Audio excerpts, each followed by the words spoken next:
ग्रामपंचायत शिरगावचा गोवा व्हायला आता वेळ लागणार नाही, कारण तुमच्या हातात आता समुद्र स्वच्छता करणारी यंत्रसामुग्री दिली आहे। पालघर जिल्ह्याचे सर्वात सुंदर समुद्र किनारे गोव्याच्या समुद्र किनाऱ्यासारखे सुंदर दिसले पाहिजेत। स्वच्छता, सुरक्षित पर्यटक समुद्र किनारी असले तर देश विदेशातील पर्यटक पालघरच्या समुद्र किनाऱ्यांसह सागरी डोंगरी भागात पर्यटनासाठी मोठ्या प्रमाणात येतील आणि यामधूनच भारतासह महाराष्ट्राला, आपल्या जिल्ह्याला परकीय चलन व आर्थिक चालना मिळून रोजगाराची मोठी संधी उपलब्ध होणार आहे। सुरक्षित समुद्र पालघर जिल्हा बनवण्यासाठी मदत होईल, असे पालघर जिल्हा परिषदेचे अध्यक्ष प्रकाश निकम यांनी काल स्वच्छ समुद्र किनारे करण्यासाठी बीच क्लिनिंग मशीनच्या उद्घाटन प्रसंगी सांगितले।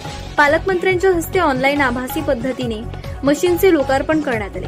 आता ही मशीन ग्रामस्थ, ग्रामपंचायत यांनी योग्य नियोजन करून वापरली तर भविष्यात याचा खूप मोठा फायदा घेतला लोकांना होणार आहे, तर कचराच होणार नाही। यासाठी ग्रामपंचायतीने आता पुढाकार घेऊन दुकानदार, व्यापारी यांनी सुद्धा वस्तू विकतानाच कचरा होणार नाही याच्या सूचना जागोजागी लावणे काळाची गरज आहे। महाराष्ट्र प्रदूषण नियंत्रण मंडळ मार्फत पालघर जिल्हा परिषदेला बीच क्लिनिंग मशीन देण्यात आले असून शिरगाव समुद्र किनारा येथे जिल्हा परिषद अध्यक्ष प्रकाश निकम, खासदार डॉक्टर हेमंत सावरा, आमदार श्रीनिवास वनगा, पालघर सीओ भानुदास पालवे, उपाध्यक्ष पंकज कोरे, समाज कल्याण समिती सभापती मनीषा निमकर, कृषी व पशुसंवर्धन समिती सभापती संदीप पावडे, बांधकाम व आरोग्य समिती सभापती संदेश ढोणे, महिला व बाल कल्याण समिती सभापती रोहिणी शेलार, पालघर पंचायत समिती सभापती शैला कोळेकर, सरपंच घनश्याम मोरे, उपसरपंच, जिल्हा परिषद सदस्य वैशाली करबत, मंगेश भोये यांच्या प्रमुख उपस्थितीत हा कार्यक्रम संपन्न झाला।